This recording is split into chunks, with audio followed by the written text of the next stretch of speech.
लोकसभा चुनाव के दौरान आम आदमी पार्टी के संयोजक और दिल्ली के मुख्यमंत्री अरविंद केजरीवाल की गैर मौजूदगी में अब उनकी पत्नी सुनीता केजरीवाल ने पार्टी के प्रचार की कमान संभाल ली है और इसकी शुरुआत उन्होंने पूर्वी दिल्ली लोकसभा सीट से मेगा रोड शो के जरिए की।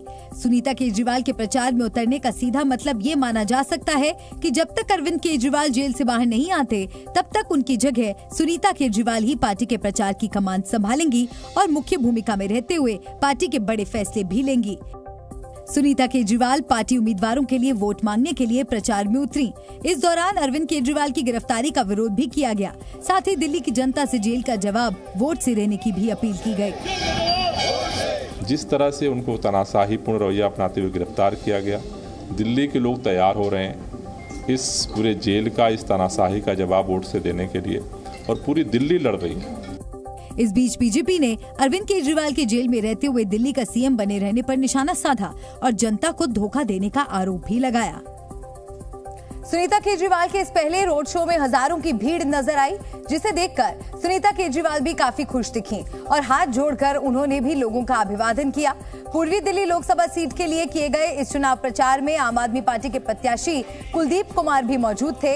इस दौरान पार्टी कार्यकर्ताओं ने अरविंद केजरीवाल के समर्थन में नारेबाजी भी की, तो वहीं सुनीता केजरीवाल ने बीजेपी पर निशाना साधते हुए आरोप लगाया कि जेल में केजरीवाल का ठीक से इलाज नहीं हो रहा है और उन्हें गलत तरीके से जेल में डाला गया है। तो वहीं पार्टी कार्यकर्ता रोड शो में दिखे जन समर्थन से काफी खुश नजर आए। आज सुनीता केजरीवाल जी दिल्ली के लोगों का आशीर्वाद लेने आई हैं अरविंद केजरीवाल जी के लिए, और आप देख सकते हैं ये अरविंद केजरीवाल जी के लिए दिल्ली के लोगों का प्यार है, जिसकी वजह से इतना भारी जन सैलाब उमड़ के आया है। लोग अपने घरों से बाहर निकल रहे हैं, अपनी खिड़कियों से देख रहे हैं, छतों पे निकले हुए हैं। ये अरविंद केजरीवाल जी के लिए प्यार है। दिल्ली के मुख्यमंत्री अरविंद केजरीवाल की सेहत की जांच के लिए टीम बनाई गई है। मेडिकल टीम के सदस्यों ने आज वीडियो कॉन्फ्रेंसिंग के जरिए उनसे मीटिंग की। इस दौरान उनकी सेहत की जानकारी जुटाई गई और कुछ जरूरी दवाओं को जारी रखने को कहा गया। इस मेडिकल टीम को कोर्ट के आदेश पर बनाया गया है, जिसमें एम्स के 5 डॉक्टर शामिल हैं, जिन्होंने वीडियो कॉन्फ्रेंसिंग के जरिए अरविंद केजरीवाल से उनकी सेहत के बारे में बात की।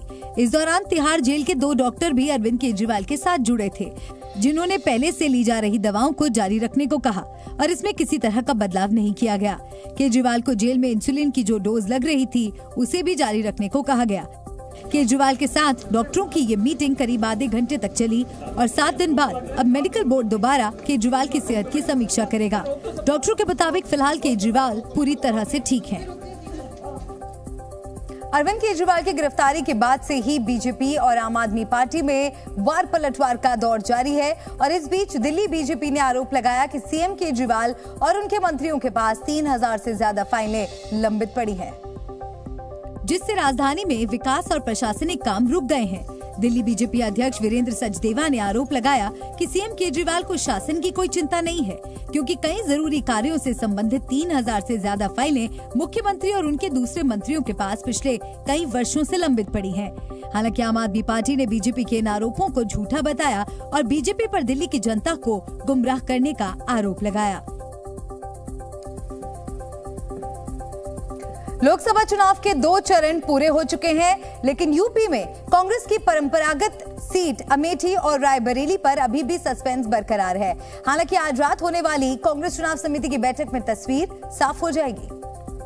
लेकिन इस बीच सूत्रों से खबर है कि अमेठी से राहुल गांधी और रायबरेली से प्रियंका गांधी का लड़ना लगभग तय है। सूत्रों के हवाले से खबर तो ये भी है कि राहुल गांधी के लिए अमेठी में पूरी तैयारी भी हो चुकी है, जिसके लिए राहुल गांधी की कोर टीम अमेठी का दौरा करेगी, जिसकी रिपोर्ट के आधार पर राहुल अमेठी आएंगे। साथ ही खबर ये भी है कि राहुल के लिए INDIA गठबंधन मिलकर प्रचार करेगा और नामांकन के बाद अमेठी में राहुल 5 दिन कैंप करेंगे। इसके अलावा हर विधानसभा में कार्यक्रम आयोजित करने की तैयारी है, जिसके लिए अमेठी के कांग्रेस ब्लॉक अध्यक्षों को जिम्मेदारी भी दे दी गई है। वहीं कांग्रेस नेता भी चाहते हैं कि राहुल और प्रियंका अमेठी और रायबरेली से चुनाव लड़े। इसमें लगने की क्या बात है, जब सीसी की बैठक ही हो रही तो हमें निर्णय की प्रतीक्षा करनी थी। हमारा जहाँ तक आप मेरे ऊपर छोड़ते, मैं तो अनुरोध करूंगा राहुल जी प्रियंका जी दोनों चुनाव लड़ें, एक अमेठी से एक रायबरेली। दरअसल 2019 के चुनाव में राहुल गांधी बीजेपी उम्मीदवार स्मृति ईरानी से चुनाव हार गए थे, जबकि सोनिया गांधी के राज्यसभा से चुने जाने के बाद रायबरेली सीट पर भी फैसला नहीं हो पाया। 2019 में चुनाव हारने के बाद राहुल गांधी ने अमेठी का रुख बहुत कम बार किया, जिससे ये कयास लगाया जाने लगा कि गांधी परिवार ने अपनी परंपरागत सीट छोड़ दी है, जिसे लेकर भारतीय जनता पार्टी सवाल भी खड़े कर रही है। और बीजेपी का आरोप है कि जब से राहुल वायनाड गए हैं तब से अमेठी की जनता को छोड़ दिया। तो ये तो उसी तरह जैसे कहावत है कि लौट के बुद्धू घर को आए। अमेठी उनकी परंपरागत सीट थी, रायबरेली उनकी परिवार की परंपरागत सीट थी और वहाँ गांधी परिवार का कोई व्यक्ति कभी वहाँ जनता जनार्दन की उनकी कुशल क्षेम भी पूछने नहीं आता। इधर कांग्रेस अध्यक्ष मल्लिकार्जुन खड़गे ने बीजेपी के आरोपों का करारा जवाब दिया। जनता कहाँ पूछती है वहाँ लीडर जाते रहता है। अब एक बार कितने बार वाजपेयी साहब बदले कॉन्स्टिट्यूंसी मालूम है? कितने बार आडवाणी साहब ने बदले मालूम है? दरअसल अमेठी और रायबरेली में चौथे चरण में 20 मई को वोट डाले जाने हैं, जिसके लिए नामांकन की प्रक्रिया भी शुरू हो चुकी है। ऐसे में कांग्रेस जल्द से जल्द अपना उम्मीदवार तय कर लेना चाहती है। इधर राहुल गांधी के अमेठी से चुनाव लड़ने की संभावनाओं पर यहां के कांग्रेस कार्यकर्ताओं में काफी उत्साह है और उनका कहना है कि राहुल के स्वागत की पूरी तैयारी पहले से ही है। ये पूरा संगठन, पूरा कांग्रेस परिवार और यहाँ की जनता इतनी उत्साहित है कि वो खुद ब खुद चुनाव लड़ रही है। हम लोग जैसे ग्राउंड पे पूरी तरह से उतर चुके हैं, ग्राउंड पे बूथ लेवल पर हर एक जगह पे एक्टिव हो गए हैं, अपनी बात रख रहे हैं। बात पते की ये है कि 2019 के बाद दोबारा अमेठी आने पर राहुल गांधी चाचा, पिता और मां की राजनीतिक विरासत को आगे बढ़ाने में सफल हो पाएंगे या नहीं, क्योंकि पिछले 5 साल में अमेठी में काफी कुछ बदल चुका है। बढ़ते आगे अगली खबर का हम रुख करेंगे। महिलाओं के यौन शोषण को लेकर चर्चा में आया बंगाल का संदेश खाली इलाका एक बार फिर सुर्खियों में है। सीबीआई की छापेमारी में यहां ऐसे हथियार मिले जिसने हर किसी के होश उड़ा दिए, लेकिन अभी तक जिस घर में हथियार मिले उसके मालिक का कहीं सुराग नहीं लग पाया। इसलिए सीबीआई की टीम ने घर के मालिक की तलाश शुरू कर दी। पुलिस के मुताबिक जिस घर में हथियार मिले उसके मालिक का नाम अबू तालिब शेख है। अबू तालिब पेशे से ई रिक्शा चालक है और सरबेड़िया के उसी इलाके में रहता है जहां संदेश खाली का बेताज बादशाह शाहजहां शेख रहा करता था। अबू तालिब इलाके के टीएमसी नेता हाफिजुल खान का रिश्तेदार है और हाफिजुल खान को शाहजहां शेख का करीबी बताया जाता है। माना जा रहा है कि ये हथियार शाहजहां शेख के ही हैं, जिन्हें उसने ईडी पर हमले की घटना के बाद यहां रखवा दिए थे। सूत्रों के हवाले से खबर है कि जिस कमरे के अंदर ये हथियार और बम मिले उस कमरे को अबू तालिब शेख ने करीब 6 महीने पहले ही बनवाया था। इसलिए इस बात की भी आशंका जताई गई कि शाहजहां शेख के कहने पर ही अबू तालिब ने ये कमरा बनवाया होगा, ताकि इन हथियारों को आम लोगों और पुलिस की नजर से बचाकर जमीन के नीचे छिपाया जा सके। जिस घर के अंदर सीबीआई की टीम ने शुक्रवार को हथियार बरामद किए, वहां हमारी टीम भी पहुंची। ये घर है अबू तालिब शेख का, जो एक रिक्शा ड्राइवर है, ई रिक्शा चलाते हैं और यही उनका बेडरूम था। और इस बेडरूम में एकदम पिन पॉइंटेड इंफॉर्मेशन थी सीबीआई के पास। जब वो यहाँ पर इस घर में सर्च के लिए आए तो उन्हें कुछ अलग सा महसूस हुआ और उन्होंने यहाँ पर मिट्टी खोदना शुरू किया। तो मिट्टी खोदने के समय कुछ यहाँ पे आसपास के मिस्त्रियों को बुलाया गया और खोद के ये जो जगह आप देख रहे हैं, यहीं पर मिट्टी खोदकर यहाँ से हथियार बरामद हुए।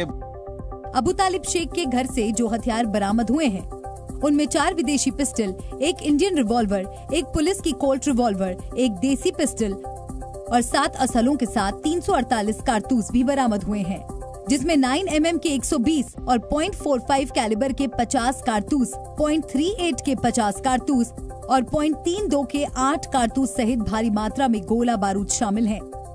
इसके अलावा सीबीआई को अबू तालिब शेख के घर से महिलाओं का यौन शोषण करने के आरोप में जेल में बंद शाहजहां शेख के कई परिचय पत्र भी मिले, जिसमें वोटर ID कार्ड, आधार कार्ड और हथियारों का लाइसेंस शामिल है।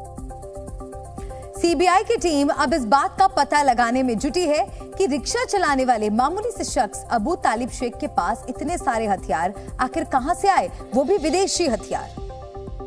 क्योंकि बांग्लादेश का बॉर्डर संदेश खाली से कुछ ही दूरी पर है, इसलिए बॉर्डर पार से स्मगलिंग की आशंका भी जताई जा रही है।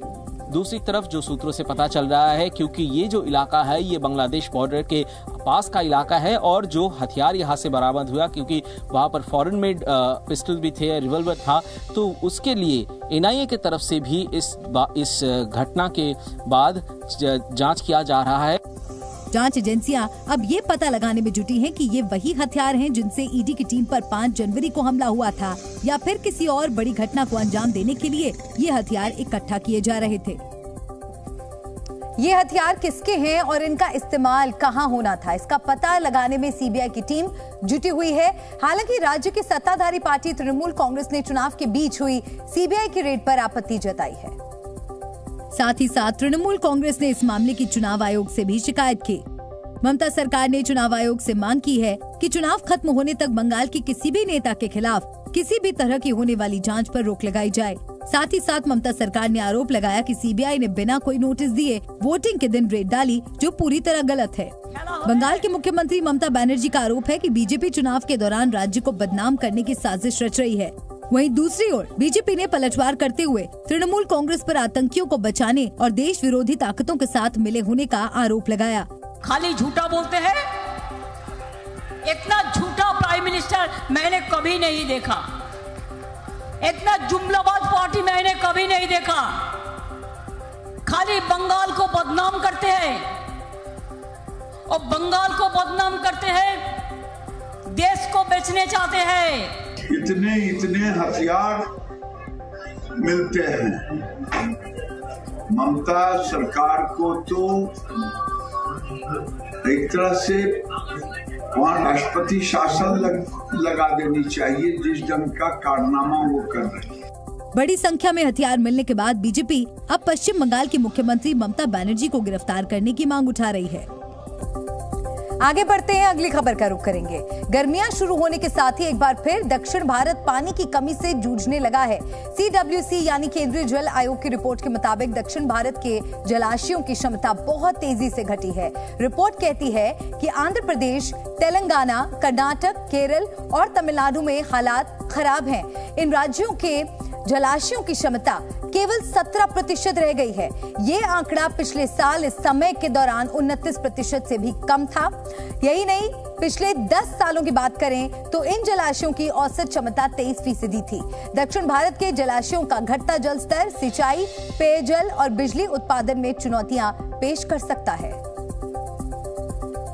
तो झारखंड में सामने आए बर्ड फ्लू के मामले ने चिकन और अंडा खाने वालों को डरा दिया है। बर्ड फ्लू के मामले रांची के एक सरकारी पोल्ट्री फार्म में मिले, जिसके बाद झारखंड सरकार अलर्ट मोड में आ गई है।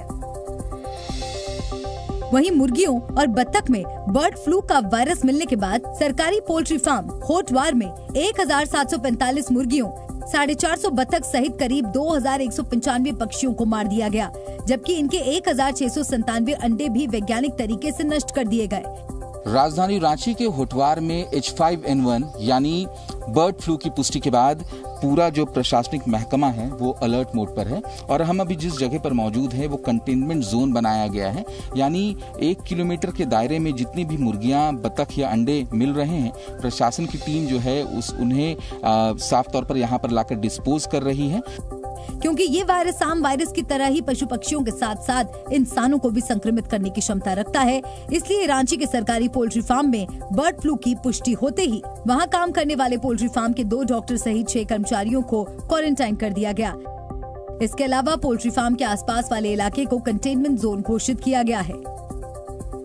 बर्ड फ्लू रांची से निकलकर दूसरे शहरों में ना फैल सके, इसको लेकर भी तमाम एहतियात बरते जा रहे हैं। रांची प्रशासन ने मुर्गियों और बतख में बर्ड फ्लू के सबसे खतरनाक वायरस H5N1 के मिलते ही बड़ा कदम उठाया और रांची के होटवार क्षेत्र में चिकन और अंडों की बिक्री पर तुरंत रोक लगा दी। इसके अलावा मुर्गियों के एक जगह से दूसरी जगह लाने और ले जाने पर भी पूरी तरह से प्रतिबंध लगा दिया गया। वहीं डॉक्टरों ने लोगों को चिकन और अंडा न खाने की सलाह दी। चिकन का सेवन अगर कुक्ड है प्रॉपर वे में 70 डिग्री सेल्सियस ऊपर तो कोई ऐसा नहीं, लेकिन है कि सुझाव यही रहेगा कि नहीं, 1 महीना तक वो ना खाएं। रांची में बर्ड फ्लू के खतरे को देखते हुए सदर अस्पताल में 10 बेड भी रिजर्व किए गए हैं। इसके साथ ही बर्ड फ्लू के संक्रमण में सबसे कारगर दवा टेमी फ्लू का ऑर्डर दिया गया है। डॉक्टरों ने लोगों से अपील की है कि उन्हें डरने की जरूरत नहीं है, लेकिन सतर्कता ही सबसे बड़ा बचाव है।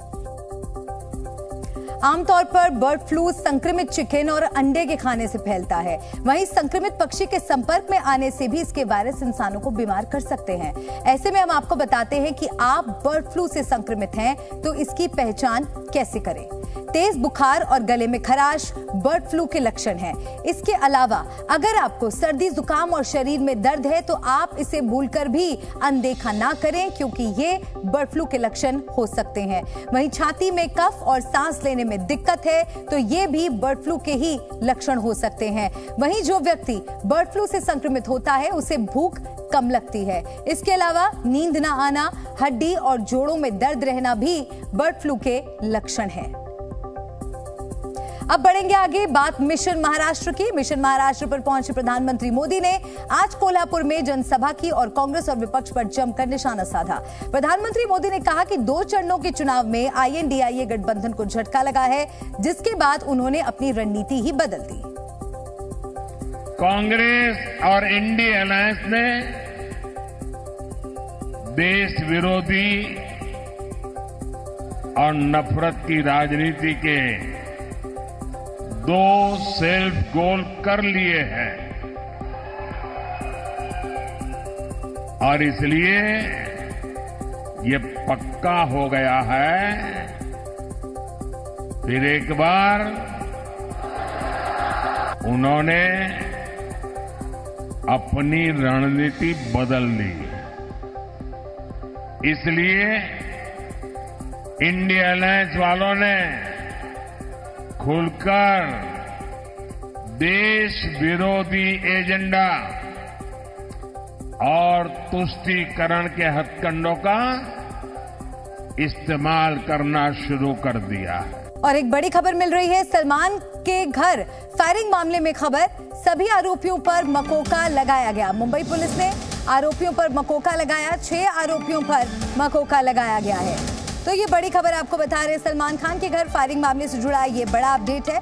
जो आरोपी गिरफ्तार किए गए थे सभी आरोपियों पर मकोका लगाया जाएगा। मुंबई पुलिस ने आरोपियों पर मकोका लगाया है, 6 आरोपियों पर मकोका लगाया गया है। तो ये बड़ी खबर, और जिस तरह से इस मामले में जांच आगे बढ़ रही है, आए दिन नए खुलासे हो रहे हैं और इसके तार कई शहरों तक, यहाँ तक कि देश के बाहर भी जुड़ते नजर आ रहे हैं। इसी के मद्देनजर NIA भी लगातार आरोपियों से पूछताछ में जुटी है और फिलहाल अपडेट ये है कि सभी 6 आरोपियों पर मकोका लगाया गया है।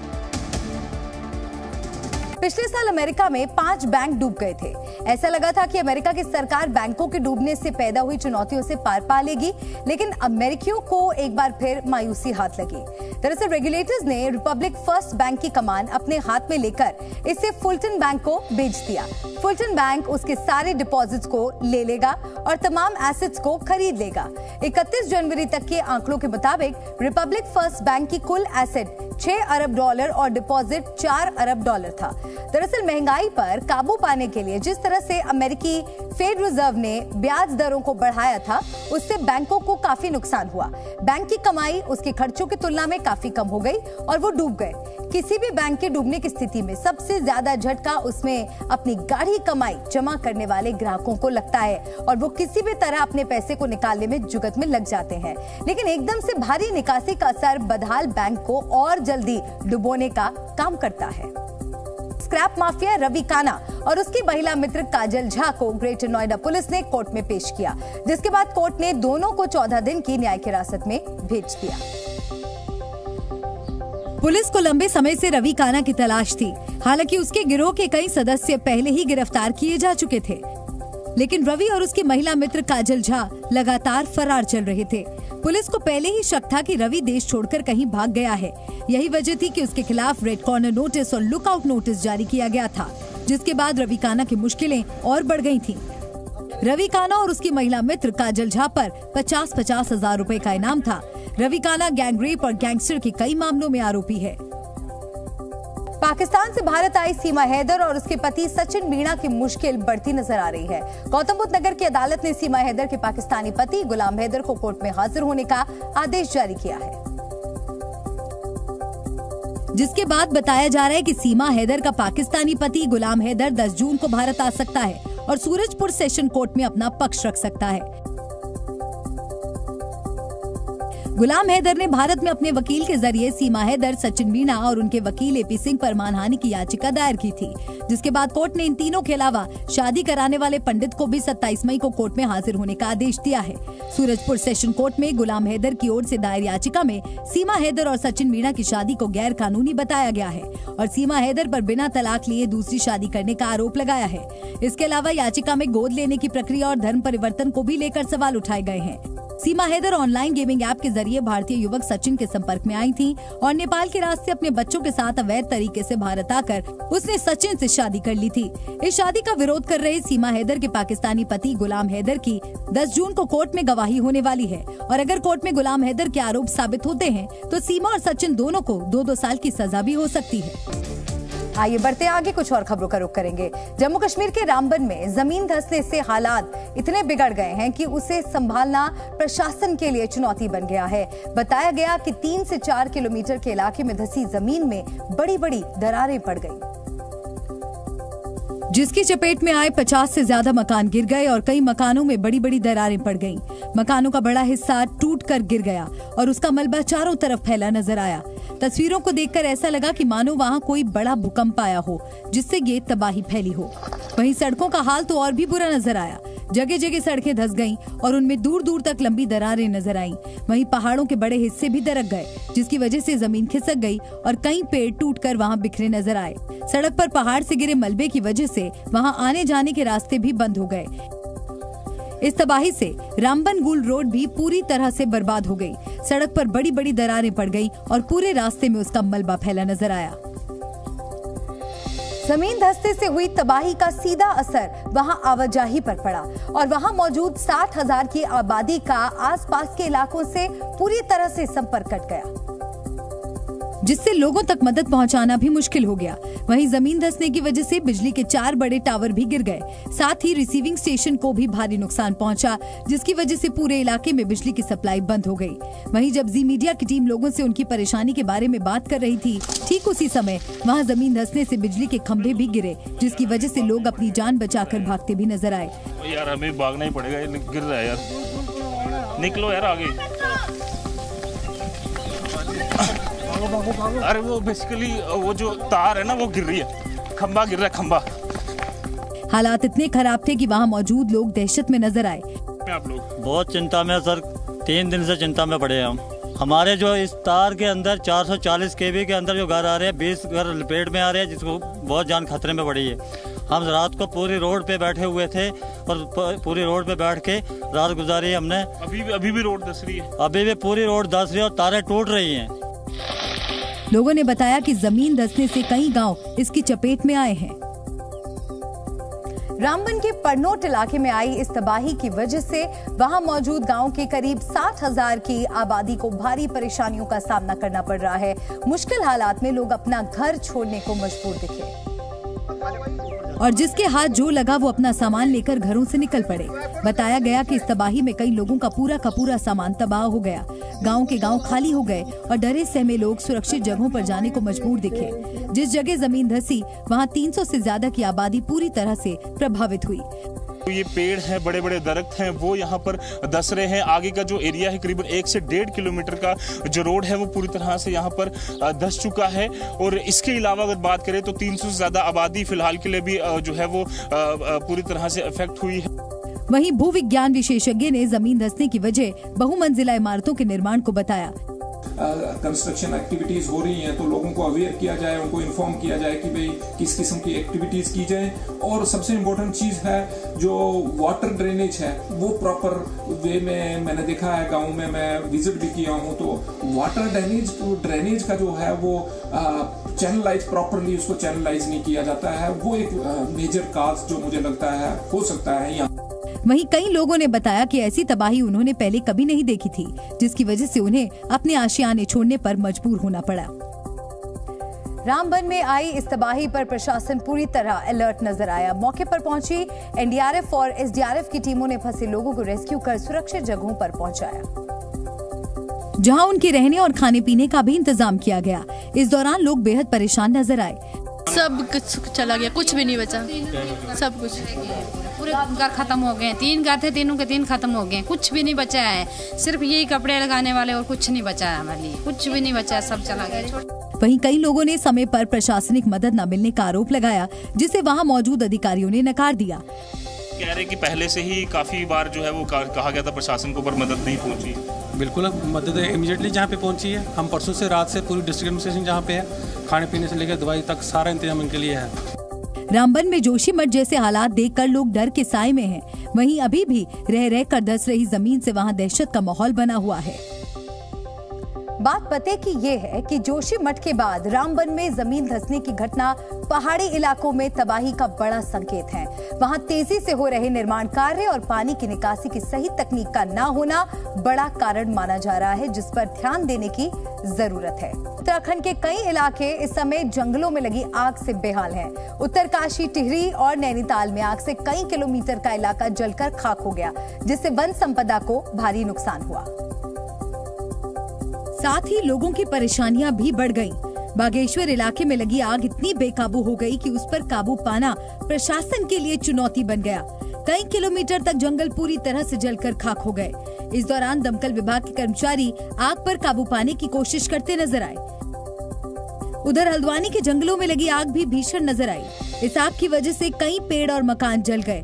वहीं जंगलों से फैलती हुई आग सड़क के किनारों तक भी पहुंच गई, जिसे दमकल विभाग के कर्मचारी पानी की बौछार करते हुए रोकने की कोशिश करते नजर आए। वहीं हल्द्वानी से कुछ दूरी पर नैनीताल के जंगल भी आग की लपटों में घिरे नजर आए। तेजी से फैलती आग के सामने वहां जो कुछ भी आया वो सब जलकर खाक हो गया। बताया गया कि नैनीताल के कई हिस्सों में भयानक आग लगी है, जिस पर काबू पाने की कोशिशें जारी हैं। गर्मी के मौसम की शुरुआत के साथ ही पहाड़ी इलाकों के जंगलों में ये आग लगी। इस पर काबू पाना एक बड़ी चुनौती भी बनता नजर आ रहा है। लिहाजा हालात को देखते हुए आग बुझाने के लिए वायुसेना की मदद लेनी पड़ी, जिसके बाद वायुसेना का हेलीकॉप्टर भीमताल से पानी लेकर जंगलों में लगी आग को बुझाने के काम में जुटा दिखाई दिया। सीधी तस्वीरें आप देख रहे हैं, पानी को लिफ्ट कर चुका है MI-17 का हेलीकॉप्टर और अब यहां से ये हेलीकॉप्टर आग प्रभावित क्षेत्रों में जाएगा और आग बुझाने का प्रयास करेगा। पिथौरागढ़ में भी जंगल में लगी आग बेकाबू नजर आई। जहां तक नजर गई वहां तक सिर्फ आग की भीषण लपटें ही दिखाई दी। इस बीच सीएम पुष्कर सिंह धामी ने अधिकारियों के साथ बैठक कर आग पर काबू पाने के निर्देश दिए। जहाँ पर पानी छिड़काव की जरूरत है या अन्य कोई व्यवस्थाओं की आवश्यकता है वो सब करेंगे और हमारा प्रयास है कि ये वनाग्नि पर तुरंत रोक हो। वहीं उत्तरकाशी के जंगल भी आग की लपटों में घिरे नजर आए, जिससे उठते धुएं के गुबार को कई किलोमीटर दूर से भी देखा जा सकता था। देश भर में बढ़ते गर्मी के प्रकोप से तो जनता बेहाल है ही, लेकिन क्रिसिल की एक रिपोर्ट के मुताबिक जून तक जनता को महंगाई से भी राहत नहीं मिलने वाली है, क्योंकि महंगाई को घटाने और बढ़ाने में महत्वपूर्ण भूमिका निभाने वाली सब्जियों की ऊंची कीमतों से जून 2024 तक राहत की उम्मीद नहीं है, जिसकी प्रमुख वजह तापमान का सामान्य से अधिक रहना बताया जा रहा है। क्रिसिल की रिपोर्ट के मुताबिक मौसम के अनियमित पैटर्न और पर्यावरण संबंधी दूसरे कारक सब्जियों की कीमतों को प्रभावित कर रहे हैं। इसके अलावा देश में कोल्ड स्टोरेज जैसी पर्याप्त बुनियादी सुविधाएं नहीं होने से कीमतों को स्थिर करने के प्रयास नाकाफी साबित हो रहे हैं। रिपोर्ट में कहा गया है कि 2023-24 में खाद्य महंगाई बढ़ाने में सब्जियों का करीब 30% योगदान था। जलवायु के नजरिए से भारत सबसे ज्यादा प्रभावित होने वाला देश है। लू, बाढ़ और तूफान के चलते सब्जियों के उत्पादन और कीमतों के मोर्चे पर जोखिम बढ़ रहा है, जिसके चलते 2023-24 में सब्जियों के दाम उच्च स्तर पर पहुंच गए और खुदरा बाजार में टमाटर, प्याज और आलू की कीमतें एक साल में 42% तक बढ़ गई हैं। खबर जौनपुर से है। जौनपुर की वीर बहादुर सिंह पूर्वांचल यूनिवर्सिटी में फार्मेसी की परीक्षा में बड़ी गड़बड़ी का खुलासा हुआ है। आरोप है कि 2 शिक्षकों ने परीक्षा की कॉपियों में बिना सही उत्तर लिखे ही कई छात्रों को पास कर दिया। बताया जा रहा है कि डी फार्मा कोर्स के फर्स्ट ईयर के कई छात्रों ने उत्तर पुस्तिका में सही उत्तर के बजाय जय श्री राम और क्रिकेटरों के नाम लिख दिए थे और फिर भी उन्हें पास कर दिया गया।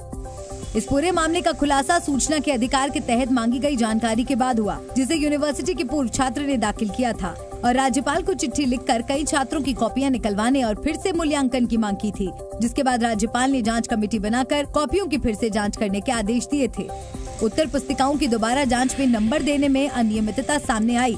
एग्जाम कॉपियों में जय श्री राम, जय हनुमान समेत कई क्रिकेटरों के नाम भी लिखे मिले। इसके बावजूद ऐसे छात्रों को अच्छे नंबर से पास किया गया।